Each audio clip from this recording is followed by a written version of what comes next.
Hello guys, welcome to my YouTube channel. आज के इस नए वीडियो में हम देखेंगे पहले मैग्नेटिज्म का पूरा वीडियो आपको अपलोड कर दिया गया है और भी कुछ प्रॉब्लम बचे हैं तो उसको हम आगे अपलोड कर देंगे।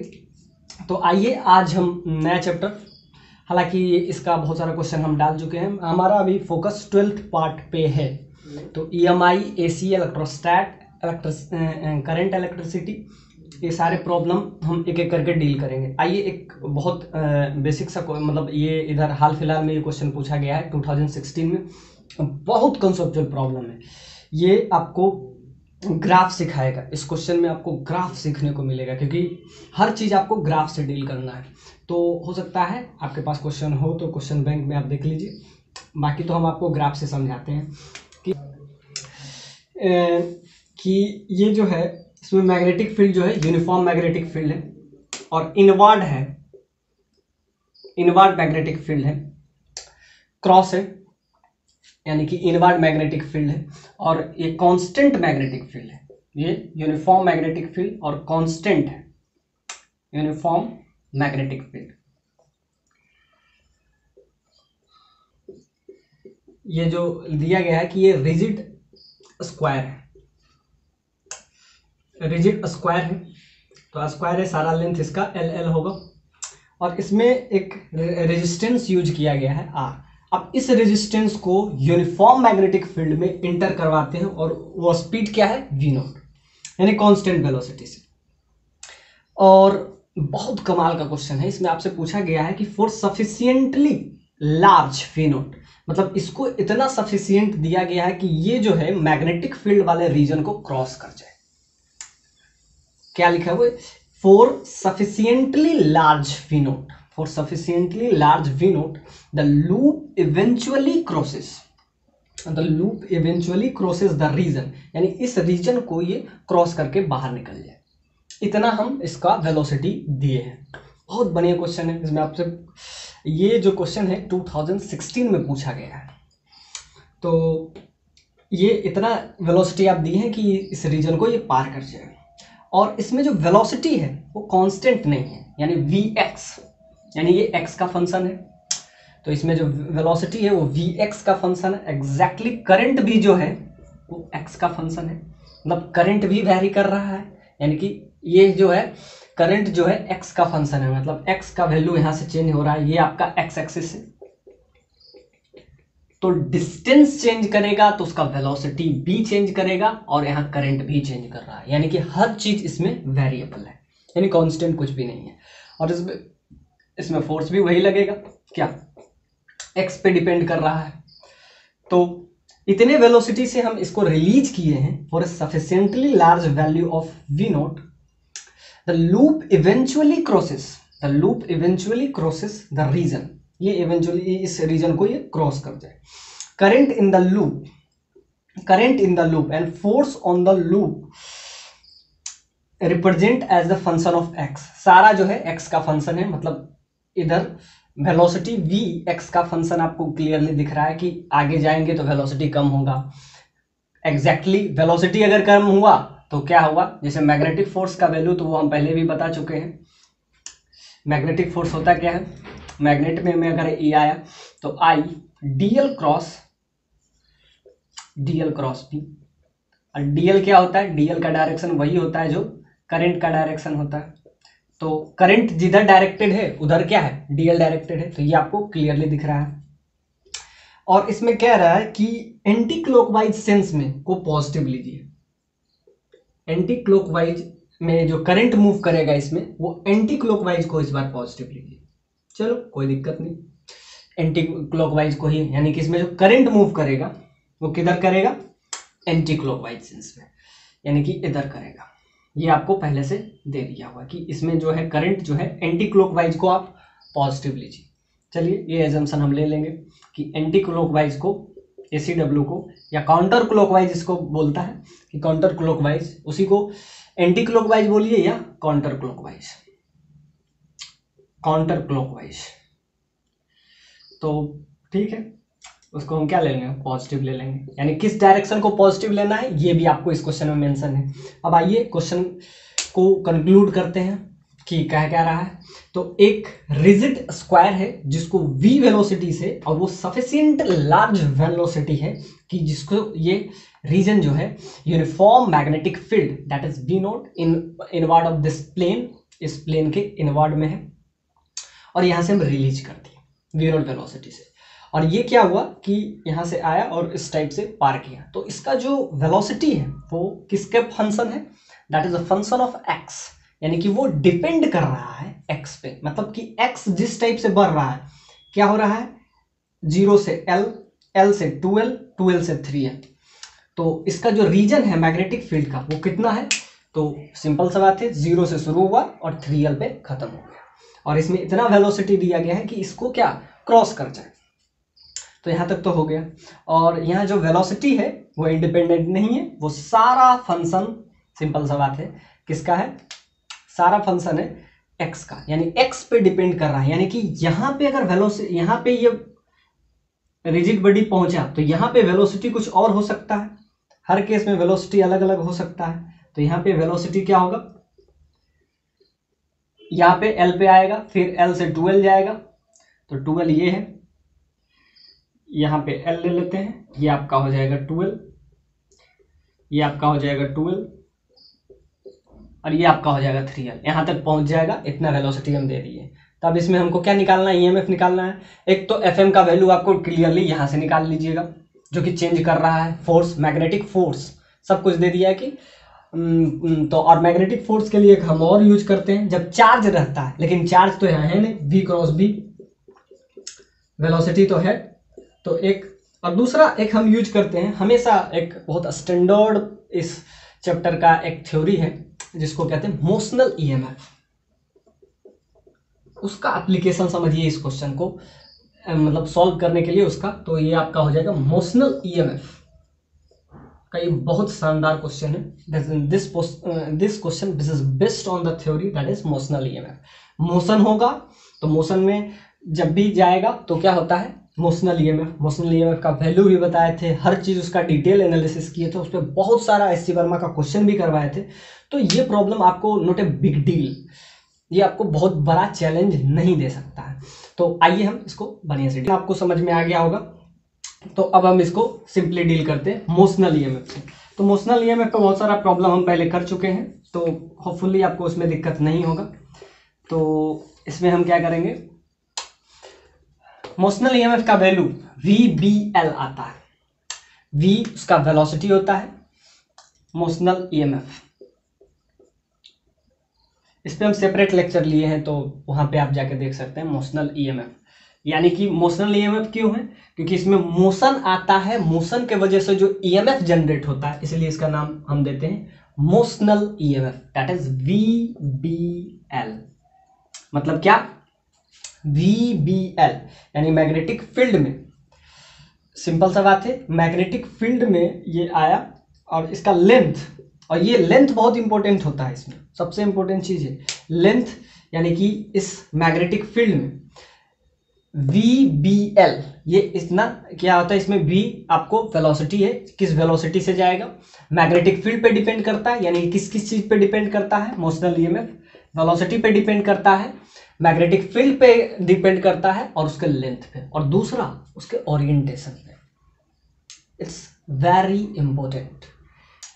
तो डायरेक्शन हमेशा की तरह ये वाला चार्ज यूज करेंगे कि होता क्या है इसमें, कि जब भी ये कोई भी, या स्क्वायर भी रहता, ये एक रेक्टेंगल भी रहता, तब भी यही होता है, क्या होता है, ये अगर रॉड भी होता और ये अगर v वेलोसिटी से जाता, suppose that this is rod, इस चीज को आप बहुत आसानी से समझ सकते हैं, ये रॉड है और ये v वेलोसिटी से जा रहा है, इसका लेंथ l है, बस ऐसा समझिए।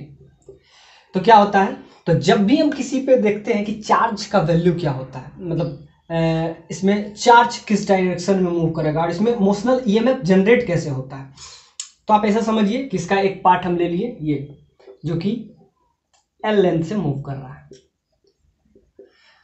आप ऐसा इस टाइप से मैग्नेटिक फील्ड में परपेंडिकुलरली, तो हम वहां देखते हैं V क्रॉस B वेलोसिटी, और मैग्नेटिक फील्ड में एंगल क्या बनना चाहिए, हमेशा 90 डिग्री होना चाहिए। अब ध्यान से देखिए, तब उसमें जो ईएमएफ जनरेट होगा, तो क्यों? क्योंकि दोनों का डायरेक्शन v क्रॉस b अगर दोनों सेम डायरेक्शन में, यानी वेलोसिटी भी उधर है और मैग्नेटिक फील्ड भी उधर है, तब ईएमएफ जनरेट नहीं होगा।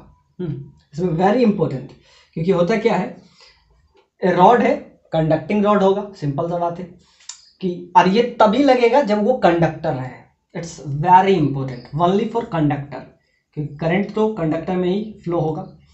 तो ये रॉड है जिसका लेंथ L है और ये v वेलोसिटी से जाता है, तो v क्रॉस b ऐसे होता है। तो v this is finger, this is directed along, this is four finger, this is directed along the direction of magnetic velocity, this is velocity. तो वेलोसिटी जैसे इसमें हम dl क्रॉस b लेते हैं, एग्जैक्टली वही काम हम करते हैं। dl का डायरेक्शन क्या होता है? जो करंट का डायरेक्शन होता है, एग्जैक्टली। और इसमें क्या दिया गया है? काउंटर क्लॉकवाइज को पॉजिटिव लेना है, इसको भी हम यूज करेंगे। तो पहले हम देख रहे थे क्या, मोशनल ईएमएफ, तो उस पर हम क्या कर रहे थे, तो मोशन के वजह से आता है। तो मोशन की वजह से इसमें ईएमएफ जनरेट कैसे होता है, तो ध्यान से देखिए, ये v वेलोसिटी है, यहां पहुंचा, अभी भी इसका वेलोसिटी, क्योंकि इसका वेलोसिटी डिक्रीज करेगा, क्योंकि v वेलोसिटी से हम क्या किए, छोड़ दिए हैं। तो इसमें हर चीज वेरिएबल है। अगर कांस्टेंट होता तो क्या लिख देते, VBL। तो इसमें बहुत इंपॉर्टेंट है ओरिएंटेशन, क्योंकि वेलोसिटी का डायरेक्शन अगर मैग्नेटिक फील्ड के क्या हो, पैरेलल हो, तो ये v क्रॉस b क्या हो जाता है, जीरो हो जाता है। तो इसमें ईएमएफ जनरेट नहीं होता है। सिंपल सा बात होता है क्या है, v क्रॉस b, इस पे फोर्स किधर लगेगा, तो ध्यान से देखिए, v this four finger is directed along the velocity. तो ये वेलोसिटी का डायरेक्शन है, ये फोर फिंगर, और ये हमेशा पाम मैग्नेटिक फील्ड की तरफ होता है, और ये जो थंब होगा ये डायरेक्शन हो जाएगा मैग्नेटिक फोर्स का। सो v क्रॉस b, इसके वजह से हमको फोर्स निकल जाएगा। तो जब भी हमको निकालना हो फोर्स, तो हम क्या यूज करते हैं, ये आपका थंब रूल आप लगा लीजिए, कहीं भी आपका आ जाएगा। तो ये होगा, और यहीं पे मैग्नेटिक फील्ड डॉट होता, तो इधर से हम लगा लेते।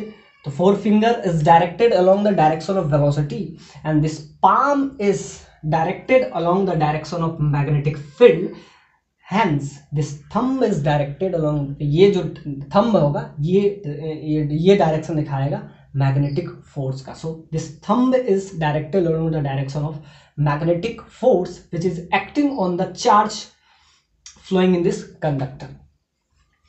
तो ये आपको क्लियर हो गया होगा कि फोर्स किधर लगेगा, तो v क्रॉस p तो अंदर है, तो यहाँ से। और जब हम मैग्नेटिक फील्ड में पढ़ा रहे थे तो वहां क्या यूज करते थे, फ्लेमिंग्स लेफ्ट हैंड रूल, हर बार वहां हम बताते थे फ्लेमिंग्स लेफ्ट हैंड रूल।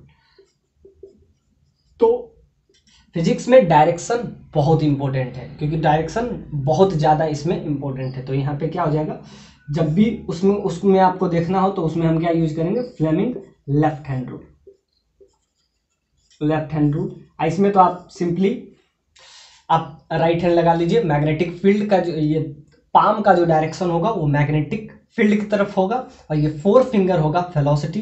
तो v इधर, पाम इधर, तो v क्रॉस b ऐसे कीजिएगा, तो v क्रॉस b, तो ये थंब का जो डायरेक्शन होगा वो क्या होगा, मैग्नेटिक फोर्स का डायरेक्शन है, यानी thumb is directed along the direction of magnetic force and this four finger is directed along the direction of velocity and this palm which is directed along the magnetic field. This is inward in this case, but what another case this is outward, यानी कि यहाँ पे dot रहे तो क्या होगा, तो simple सा बात, फोर फिंगर तो वेलोसिटी का डायरेक्शन दिखाएगा एग्जैक्टली, ये पाम जो डायरेक्शन दिखाएगा वो मैग्नेटिक फील्ड का। So this thumb is directed along the direction of magnetic force, तो वो क्या हो जाता, उस पर उधर हो जाता। तो सिंपल सा बात है, इस पर किधर होगा, थंब का डायरेक्शन इधर, तो क्या होगा, पॉजिटिव चार्ज पे फोर्स किधर लगेगा, इधर लगेगा, एग्जैक्टली नेगेटिव चार्ज पे इधर लगेगा, क्योंकि पॉजिटिव चार्ज पे अगर ऊपर लग रहा है तो नेगेटिव चार्ज पे अपने आप नीचे लगेगा, क्योंकि दोनों पे एक सेम डायरेक्शन पे तो रहेगा नहीं। पॉजिटिव चार्ज और नेगेटिव चार्ज, पॉजिटिव चार्ज और इधर नेगेटिव चार्ज, होता क्या है, चार्ज पॉजिटिव नेगेटिव नहीं होता, बस दोनों का नेचर अलग होता है। अगर पॉजिटिव पे ऊपर लगेगा तो नेगेटिव पे, नेगेटिव पॉजिटिव कुछ एग्जिस्ट ही नहीं करता, बस जब भी आपको नेचर अलग अलग शो करना होता है तो पॉजिटिव और नेगेटिव ले लेते हैं। तो पॉजिटिव चार्ज पे अगर ऊपर फोर्स लगा और नेगेटिव चार्ज पे नीचे लगा तो इसमें ईएमएफ जनरेट हो जाएगा, तो ये पॉजिटिव चार्ज बन जाएगा, यानी कि ये वाला जो ऊपर अपर प्लेट जो होगा वो उधर पॉजिटिव चार्ज एक्यूमुलेशन होगा, तो ये आपका क्या बन जाएगा, हाइयर पोटेंशियल, और ये बन जाएगा लोअर पोटेंशियल। इधर पॉजिटिव चार्ज है, इधर लो, तो ये हो गया ईएमएफ जनरेट हो गया। बस ये क्वेश्चन एग्जैक्टली वही कह रहा है। तो सिंपल सा बात है, वीबीएल हो जाएगा। वीबीएल हम डायरेक्ट भी बोल सकते थे वीबीएल, वहां से ये क्वेश्चन 2 मिनट में खत्म हो जाता, लेकिन ये हम बताए कि किस टाइप से आता है। तो ये इस टाइप से मूव करेगा क्योंकि इसका लेंथ एल है। तो ध्यान से देखिए, इसका लेंथ एल है, तो अब ध्यान से ये वाला क्यों नहीं हुआ, क्योंकि इसका लेंथ एल है, तो वही L length. Orientation is much much much important in this case, and direction. when we are talking about the physics is everything about the direction। थोड़ा सा डायरेक्शन बदलेगा, प्रॉब्लम बदल जाएगा, और प्रॉब्लम का मतलब भी अलग अलग चेंज हो जाएगा। तो यहाँ से क्या आ गया, वीबीएल, जब इसका लेंथ एल है, तो यहाँ से क्या हो गया, वीबीएल आ गया। और इसमें हम यूज कर रहे हैं एक रेजिस्टेंस, तो यहाँ से क्या हो जाएगा, ईएमएफ का वैल्यू, यानी इंड्यूस्ड ईएमएफ जो होता है उसी को हम क्या कहते हैं, इंड्यूस्ड ईएमएफ इसमें आएगा, यानी कि इस स्क्वायर में इंड्यूस्ड ईएमएफ आपका आ जाएगा, that is equal to VBL divided by R। तो इसमें सिंपल सी बात है, VBL क्या आ गया, ईएमएफ।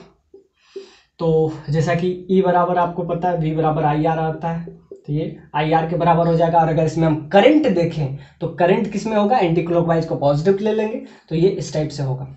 अब क्या होगा, जब तक ये मैग्नेटिक फील्ड में रहेगा तब तक तो ठीक है, ये VBL जनरेट करेगा, मोशनल ईएमएफ आएगा, इधर पॉजिटिव टर्मिनल बनेगा, इधर नेगेटिव टर्मिनल बनेगा, एंड दैट्स इज हैपनिंग।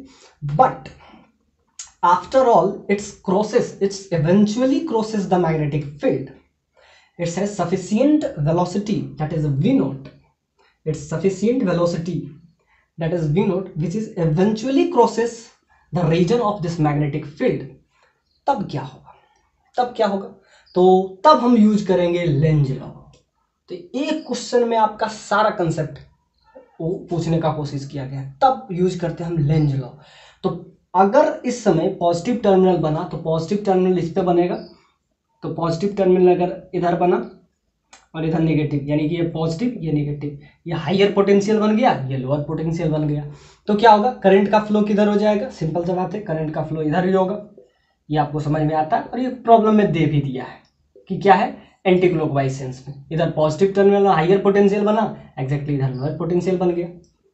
तो ये this is working, but when eventually it crosses the region of magnetic field, then Lenz law apply, तब हम यूज करेंगे लेंज लॉ। अब लेंज लॉ क्या कहता है, लेंज लॉ कहता है कि जब भी कोई चेंज होगा इट्स अपोजिट द चेंज। बस एक लाइन में हम लेंज लॉ को अगर हम बताएं तो इट्स अपोजिट द चेंज, मतलब ये कहेगा कि ऐसे नहीं, मतलब कि अगर सर्किट में करंट कम हो रहा हो तो ये बढ़ाता है, और अगर करंट बढ़ रहा हो तो ये घटा, यानी it's opposite the change.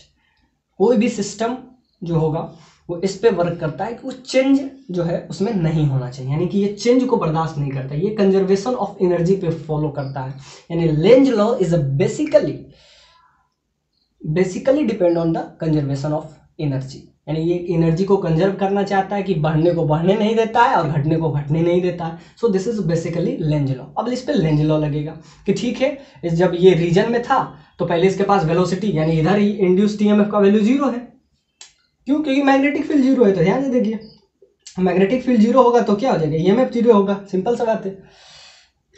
Motional EMF का वैल्यू क्या होता है, VBL, यानी वेलोसिटी होना चाहिए, वेलोसिटी यहाँ भी है, वेलोसिटी बाद में भी होगा, लेकिन मैग्नेटिक फील्ड तो खत्म हो गया ना, सिंपल सा बात है। जब तक ये 0 से 3L तक होगा तब तक इसमें मोशनल ईएमएफ होगा, क्योंकि ये मैग्नेटिक फील्ड के अंदर है।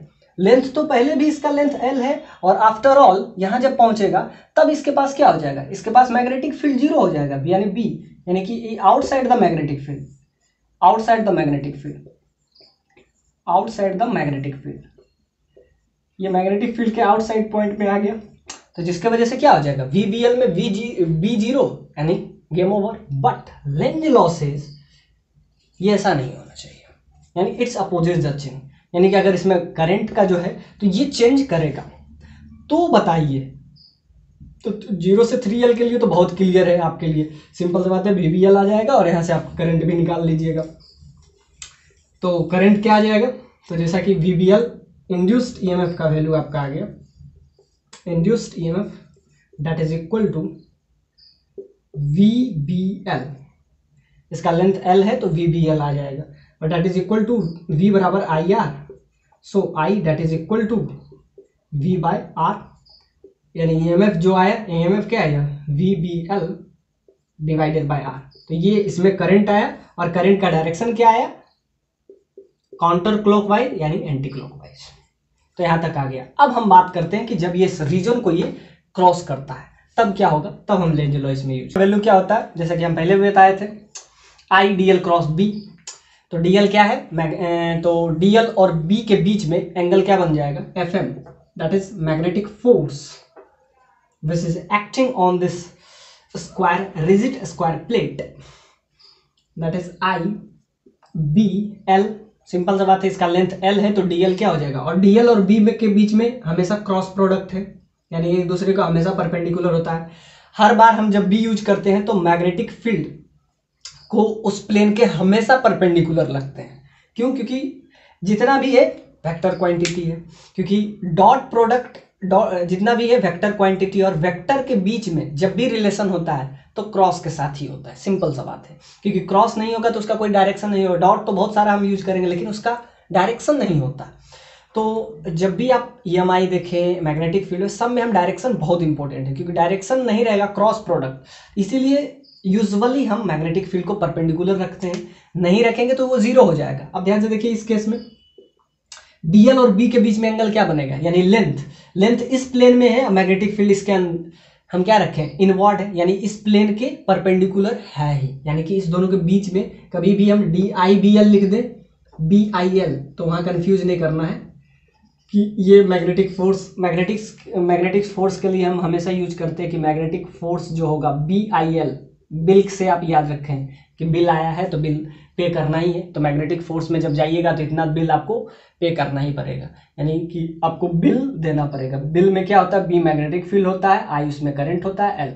तो उसमें हम क्यों नहीं यूज करते कि DL और B के बीच में एंगल क्या है, तो हमेशा यूजुअली क्या होता है, परपेंडिकुलर ही होता है। क्यों, अगर अब लेंथ इस प्लेन में मूव कर रहा है और मैग्नेटिक फील्ड इसके अंदर है, तो दोनों के बीच में तो वैसे भी एंगल क्या है, अलग अलग प्लेन के बीच में तो हमेशा 90 डिग्री का एंगल बनता है। तो मैग्नेटिक फील्ड कौन सा प्लेन में, तो सिंपल सा बात है, ये जेड प्लेन में एग्जिस्ट कर रहा है, और ये कौन सा प्लेन है, एक्स वाई प्लेन में है। तो ये मूव कर रहा है एक्स वाई प्लेन में, यानी कि ये जो है किस प्लेन में मूव कर रहा है, एक्स वाई प्लेन में, और मैग्नेटिक फील्ड किधर है, जेड प्लेन में। तो जेड प्लेन में कोई भी ऑब्जेक्ट एक्स वाई प्लेन में रहेगा, कोई भी पॉइंट एक्स वाई प्लेन में अगर एग्जिस्ट कर रहा है इस बोर्ड पे, तो अगर ये आपका टिप जो है इस डायरेक्शन में अगर मैग्नेटिक फील्ड हो तो इस प्लेन के सारे पॉइंट उस पे परपेंडिकुलर तो होगा ही, क्योंकि ये इस प्लेन में है, एक्स वाई प्लेन में, और ये इस प्लेन में एग्जिस्ट कर रहा है। तो प्लेन अलग अलग होने की वजह से 90 डिग्री तो अपने आप आएगा। तो हर बार हम यूज कर लेते हैं बिल कि जब भी मैग्नेटिक फील्ड में जाइएगा तो इतना फोर्स आप पे लगेगा। करंट आपके पास I हो, लेंथ आपका L है, और मैग्नेटिक फील्ड B हो, तो इतना फोर्स आप पे लगेगा। तो उसमें हम एंगल नहीं देखते हैं, क्योंकि यूजुअली दो अलग अलग प्लेन के बीच में एंगल हमेशा 90 होता है। तो यहाँ से क्या हो जाएगा, I DL cross B sin 90, so that is I, इसका लेंथ क्या हो जाएगा, L IBL यानी बिल। तो अब बिल से आप इसको याद रख सकते हैं, बिल। तो मैग्नेटिक फोर्स इतना लगा। अब ध्यान से देखिए, करंट का वैल्यू बस यहाँ पे हमको पुट करना है, तो हमको ये पता चल जाएगा कि इसके अंदर इस पर फोर्स कितना लगा। तो फोर्स का वैल्यू आपको यूजुअली यहाँ से क्लियर हो जाएगा। तो मैग्नेटिक फोर्स का वैल्यू आपका क्या आ जाएगा, करंट आ गया, करंट निकाल लिए, तो magnetic force that is FM that is equal to, ये आपका क्या होता है, BIL। I का वैल्यू B का B रखें, L इसका लेंथ है, तो यहाँ पे हम रखेंगे VBL। मोशनल EMF का वैल्यू क्या होता है, VBL डिवाइडेड बाय R। तो यहाँ से आपका आ जाएगा B स्क्वायर L स्क्वायर, और यहाँ पे आपका आ जाएगा V बाय R। तो ये आपका आ जाएगा FM का वैल्यू, मैग्नेटिक फोर्स का वैल्यू। अब ध्यान से देखिए, क्योंकि ये वेरिएबल है, ये क्वेश्चन इसलिए ही फ्रेम किया गया है क्योंकि ये सारा वेरिएबल है। तो वेरिएबल है तो फोर्स होता क्या है, फोर्स आपको पता है कि फोर्स क्या होता है, मास इनटू एक्सेलरेशन। अब एक्सेलरेशन को हम क्या लिख सकते हैं, तो एक चीज ये देख लीजिए। अब इसको हम एक बार देखते हैं, तो इसको हम किस टाइप से लिख सकते हैं, तो force that is equal to Fm that is equal to mass into acceleration के बराबर होगा, और एक्सेलरेशन को हम लिख सकते हैं v dv बाई dt। अब ध्यान से देखिए, इसको क्या लिखते हैं, सिंपल सा बात है, v dv बाई dt कैसे लिखे, तो एक्सेलरेशन क्या होता है, एक्सेलरेशन होता है dv by dt, dv by dt। अब ध्यान से देखिए, इसको v dv बाई dt नहीं, पहले हम लिख लेते हैं एक्सेलरेशन को हम क्या लिखेंगे, dv बाई dt, यानी rate of change of velocity that is acceleration.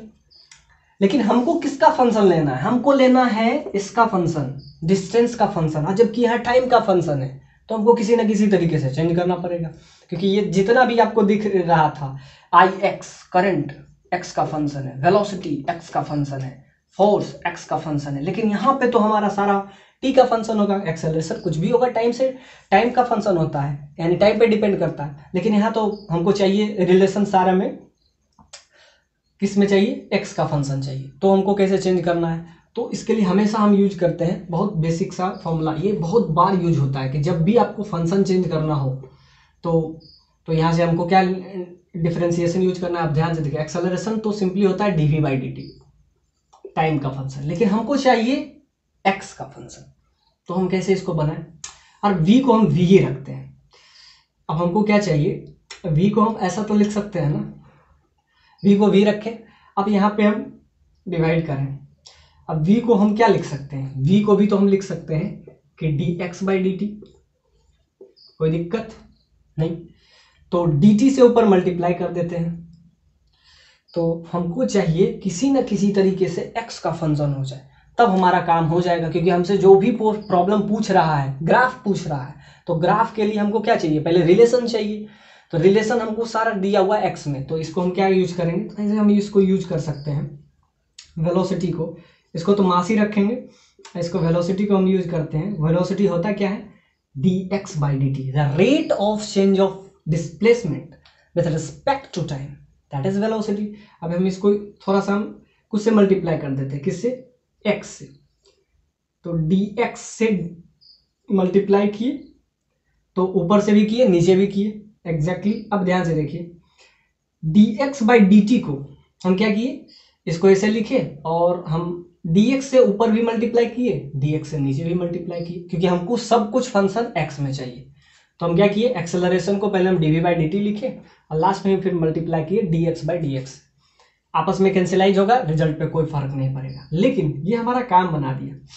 अब dx बाई dt को हम क्या लिख सकते हैं, दैट इज v, तो इसको और इसको हम लेंगे, और किसको ले लेंगे, इसको अगर लिए और इसको dx और dt को हम ले लिए, यानी ये dt इसके साथ चला गया, तो ये dt अगर इसके साथ चला गया, तो यहाँ पे dv यहाँ बन जाएगा, और यहाँ पे हम रख देंगे dx को, और इधर हम ले लेंगे dx को, और इधर ले लेते हैं dt को, और dx बाई dt क्या होता है, the rate of change of displacement with respect to time, that is velocity. तो यहाँ से आपका क्या आ जाएगा, मास, इसको हम क्या लिख देंगे, इसको लिख देंगे v, that's should be v, that's is v, तो इसको हम v लिखेंगे, तो यहाँ से आपका क्या आ जाएगा, v इंटू, इसको v लिख दिए, और बचा क्या, dv बाई dx, बस हमको यही तो चाहिए था। अब आ गया, मास को हम ये लिख देंगे, अब दोनों साइड हम बस इसका वेलोसिटी आपको चाहिए था, वेलोसिटी हम निकाल लेंगे, बस यही करना था आपको, कि यहाँ तक आपको किसी तरह कंक्लूड करना था। अब आपका Fm का वैल्यू आ गया, Fm का वैल्यू आपको पता है, क्या पता है, B square L square V by R. अब ध्यान से देखिए, यहाँ पे v दिख रहा है, v, अब दोनों टाइप क्या कर लेंगे, बेसिक इंटीग्रेशन अब यूज कर लेंगे, और मिनिमम लिमिट क्या होगा, मिनिमम लिमिट 0 होगा, मैक्सिमम लिमिट क्या हो जाएगा, मैक्सिमम लिमिट 3l होगा, यानी कि इसका l यानी x जो चेंज करेगा, x क्या है, डिस्प्लेसमेंट है, और मैक्सिमम डिस्प्लेसमेंट मिनिमम 0 यहाँ पे, और मैक्सिमम 3l, यानी इसके बाद तो क्या, रीजन खत्म हो जाता है, मैग्नेटिक फील्ड यही तो खत्म हो जाता है, यानी यहाँ से शुरू हुआ और यहाँ पे आके खत्म हो गया, यानी कि 0 से 3l तक होगा। तो जीरो या लिमिट का हम अगर दें तो लिमिट क्या हो जाएगा, आप दोनों साइड क्या करेंगे, इंटीग्रेट कर लेंगे। जो इसमें कांस्टेंट टर्म है वो तो ठीक है, और जो वेरिएबल है उसको हम इंटीग्रेट कर लेंगे। तो बस अब ये क्वेश्चन क्या है, सिंपली इंटीग्रेशन बचा है। तो इंटीग्रेशन बचा है magnetic force that is equal to Fm that is equal to B square L square V by R, और मैग्नेटिक फोर्स इक्वल क्या होता है, मास इंटू एक्सेलरेशन के इधर से। तो मास इंटू एक्सेलरेशन से हम लाए हैं Fm का वैल्यू, तो मास को m रखें और v को रखें, इधर से आपका आ जाएगा v dv बाई dx। तो इसको हम कन्वर्ट की मास इंटू एक्सेलरेशन, एक्सेलरेशन को क्या लिख दिए ये, तो ये आपका आ जाएगा Fm, दोनों आपस में क्या हो जाएगा, इक्वल हो जाएगा। तो यहाँ पे हम लिख सकते हैं m v dv by dx। Velocity maximum v note, minimum 0, तो यहाँ से ध्यान से देखिए, तो मैक्सिमम r, इसमें आपका डिस्प्लेसमेंट क्या हुआ 0 से 3l, ये आपको हम पहले बता चुके हैं। तो ये आपका हो जाएगा B square L square into V that is equal to, यहाँ तो ध्यान से देखिए, यहाँ से v से v कैंसिल हो जाएगा। अब क्या करेंगे, बोथ साइड इंटीग्रेशन, तो यहाँ से dv को dv रखें, इधर x चला जाएगा, तो B square L square by R, इधर मास डिवाइड में आ जाएगा, इस इधर इंटीग्रेशन, इधर क्या हो जाएगा dx। अब x, तो इनिशियली हम इसमें वेलोसिटी कितना दिए थे, v नोट दिए थे, जिससे ये क्या कर ले, क्रॉस कर जाए, इस रीजन को ये क्रॉस कर जाए। तो ध्यान से देखिए dx क्या है, जो उसका लेंथ है, तो कितना लेंथ तक मैग्नेटिक फील्ड है, तो 0 से l तक है। तो ये तो आपको समझ में आता है। अब वेलोसिटी क्या है, हमको वेलोसिटी ही तो निकालना है। वेलोसिटी निकल जाएगा तो करंट निकल जाएगा, करंट निकल जाएगा तो हम लास्ट में फोर्स निकाल लेंगे।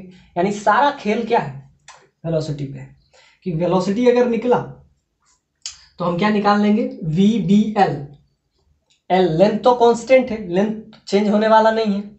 वेलोसिटी अगर हमें पता चल गया तो क्या होगा, हम उसका मोशनल ईएमएफ निकाल पाएंगे। मोशनल ईएमएफ आया तो हम उस पर कितना फोर्स लगेगा वो हम निकाल पाएंगे BIL से। तो यहाँ से हम क्या निकाल लेंगे, यहाँ से हम करंट निकाल लेते हैं, और करंट पुश करके हम क्या निकाल लेंगे, FM। यानी कि हमको क्या चाहिए, हमको चाहिए वेलोसिटी। वेलोसिटी कैसे निकालें, तो इनिशियल वेलोसिटी तो हम उसमें जो प्रोजेक्ट किए हैं मैग्नेटिक फील्ड में, और इतना प्रोजेक्ट किए हैं कि वो मैग्नेटिक फील्ड को क्रॉस करे, इतना आपको इन्फॉर्मेशन दिया गया था। तो इनिशियल वेलोसिटी तो हमको पता है कि v नोट है, फाइनल कितना होगा आई डोंट नो, और वही आपसे पूछा है कि आप बताइए इंस्टेंटेनियस वेलोसिटी, यानी कि उस किसी भी इंस्टेंट पे अगर आपको वेलोसिटी पूछा जाए तो उसको कहते हैं v, that is instantaneous velocity. Instantaneous velocity,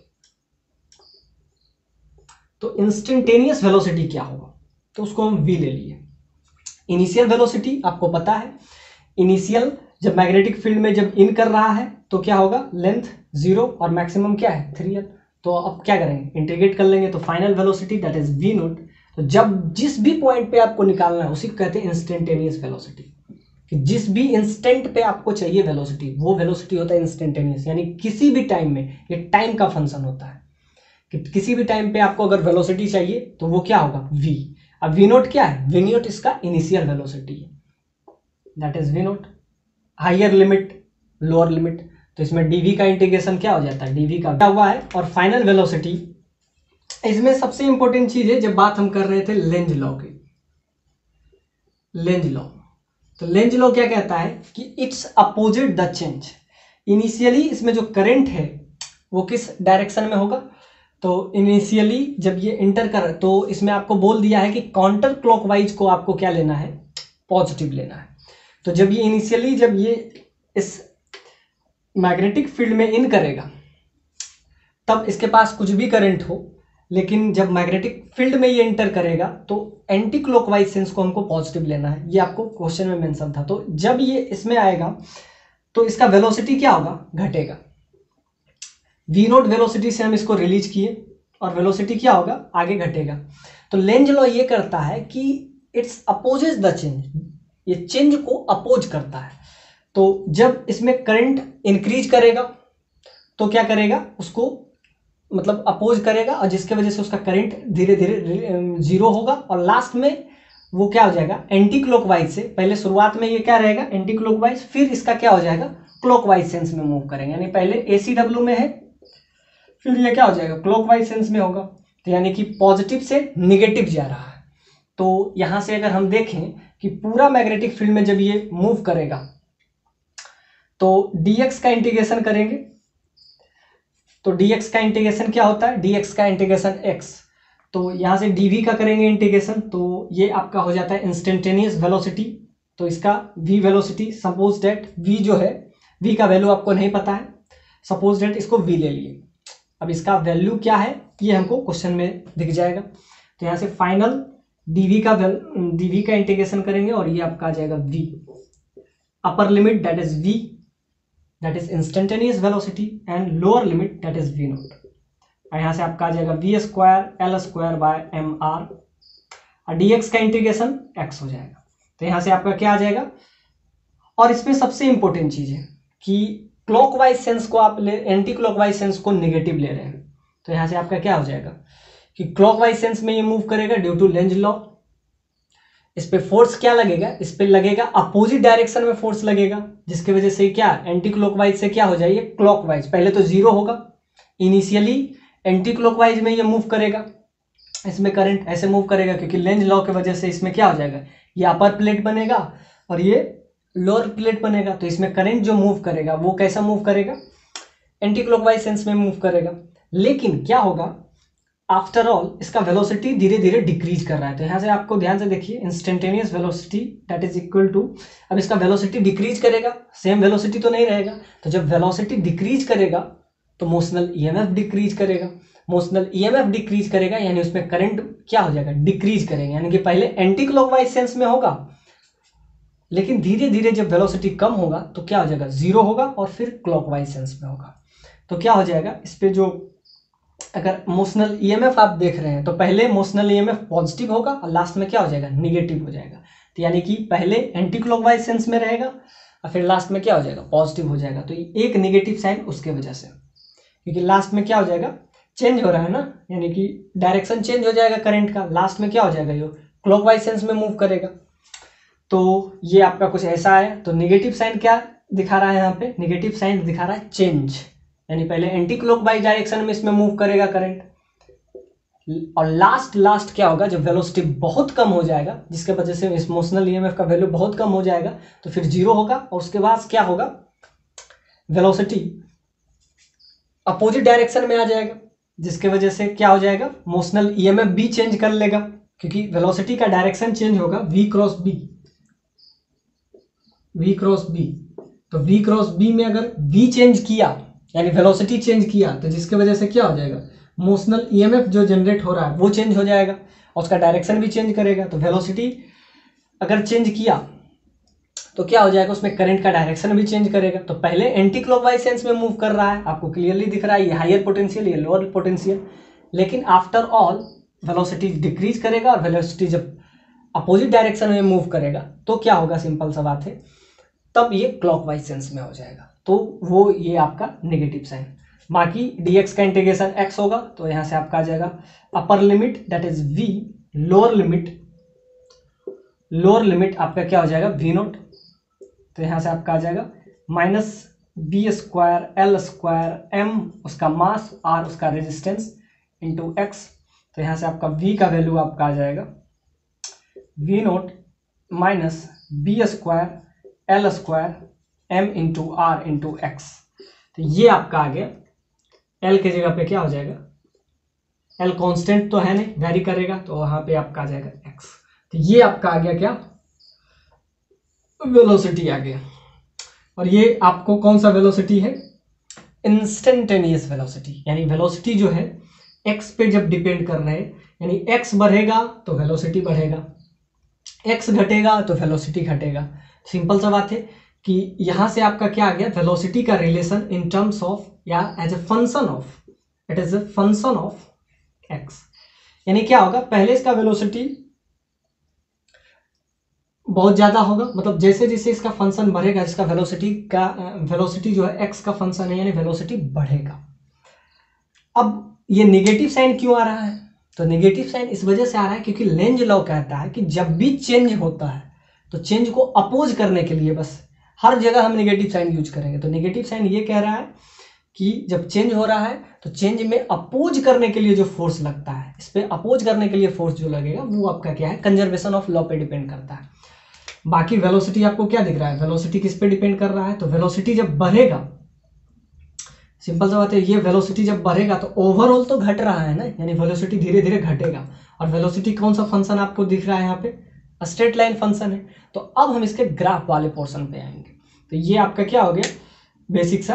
अब वेलोसिटी आ गया तो यहाँ से हमारा क्या आ जाएगा, करंट भी आ जाएगा। करंट क्या हो जाएगा, तो करंट आपका सिंपल सा बात है, करंट का VBL में V आपको पता है और B को L रखने दीजिए, L और R, वेलोसिटी का बस वैल्यू रख देंगे। वेलोसिटी का वैल्यू क्या है, V note minus B square L square by M into R into X। तो यहाँ से करंट भी आ गया आपका, और लास्ट में हम फोर्स भी ले आएंगे जब आपका, तो फोर्स का वैल्यू क्या हो जाएगा, तो ये आपका वेलोसिटी आ गया, तो वेलोसिटी यहाँ पुट कर दीजिए तो फोर्स आ जाएगा। और अगर मैग्नेटिक फोर्स की बात करें जो कि x का फंक्शन होगा तो उसका वैल्यू क्या हो जाएगा, तो मैग्नेटिक फोर्स का वैल्यू क्या होता है, BIL। तो BIL में हम क्या लिख देंगे, सिंपल सा बात है, I का वैल्यू यहाँ से हम लिख देंगे। तो I का वैल्यू B से मैग्नेटिक फील्ड कांस्टेंट, यहाँ से आपका आ जाएगा B square L square, VBL में क्या हो जाता है, V square L square divided by R, और यहां से आपका आ जाएगा V note minus B square L square by MR into X। तो ये आपका क्या आ जाएगा, ये आपका मैग्नेटिक फोर्स आ गया।